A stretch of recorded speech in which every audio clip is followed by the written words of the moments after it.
Hey everybody, it's Dr. Mike. Thanks for tuning in for another installment of Ask Dr. Mike. And today we're going to answer a Facebook fan's question about kettlebell swings.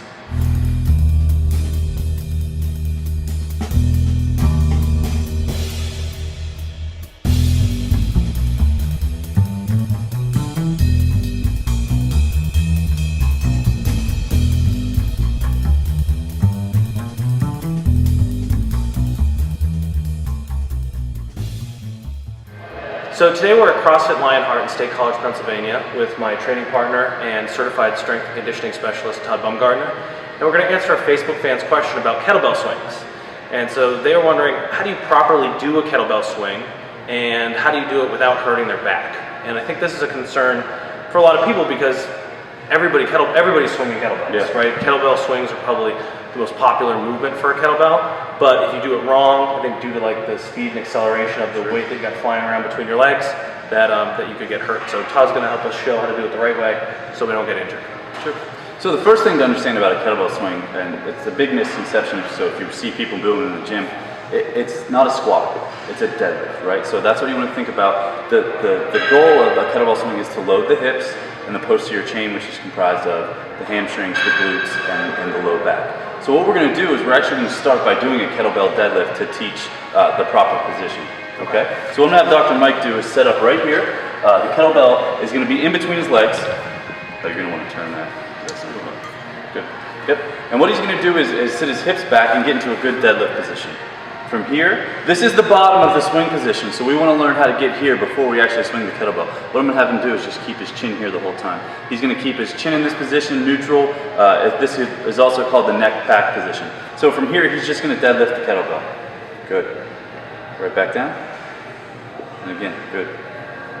Good. So this is a prerequisite. Before you want to swing a kettlebell, you got to be able to deadlift one. Okay. Go ahead and put that back down. So the next thing we have to worry about is the actual movement of the swing. So the hips are going back and they're coming forward, right? So, and this happens violently with the kettlebell swinging between your legs, so you need to be able to control that movement. And to be able to do that, you need to do it well without the heavy kettlebell first. So what we're going to do is we're actually going to do an exercise that I learned from legendary strength coach Dan John, and this is called, he calls it the Bulgarian goat belly swing or something like that, but we just call it a belly swing. So what I'm going to have Dr. Mike do is take a lighter kettlebell and he's going to pull it into his stomach. So he's going to grab it right by the handle like that and he's going to pull it into his stomach and contract his abs against the kettlebell. Good. From here he's going to make his spine really long, and all he's going to do is hinge at the hips by reaching back, and then he's going to snap his hips through. Good. So this is the movement of a kettlebell. Good. Kettlebell swing, and we're doing it to learn tension in the lats, in the abs, and in the glutes before we actually load the kettlebell swing. So keep reaching back with the hips. At the back of the swing, you should feel tension in your hamstrings. If you don't, you're squatting too much. Good, go ahead and go back up. Go ahead and back down. So from here, we're going to move into the kettlebell swing. A couple things before we get to it though. A lot of people, I'm sure that you've seen it, try to turn this into like a front raise for the delts or something when they do the swing. It's important to remember that your arms are just attaching your body to the weight, and the hips are doing the work. Okay? Yeah, I think that's good because you'll see it. I mean, you see people do kettlebell swings all kinds of ways, with the weight coming here, the weight swings to here, the weight swings all the way up here. So which is the... Right, that's a great question.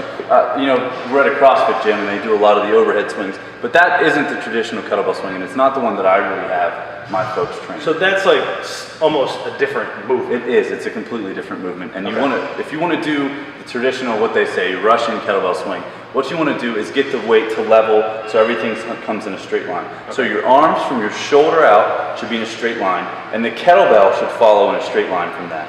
So it shouldn't be up here, it shouldn't be down here, it should finish with your arms parallel to the ground and the kettlebell serving as an extension to your arms. Okay. So what we're going to do is set up for the kettlebell swing.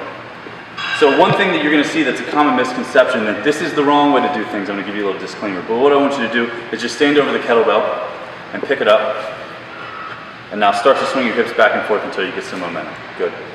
This is wrong. We're training a bad pattern when we do this. We're doing that improperly. So what we want to do is learn how to load the hips and the hamstrings first before trying to swing the kettlebell.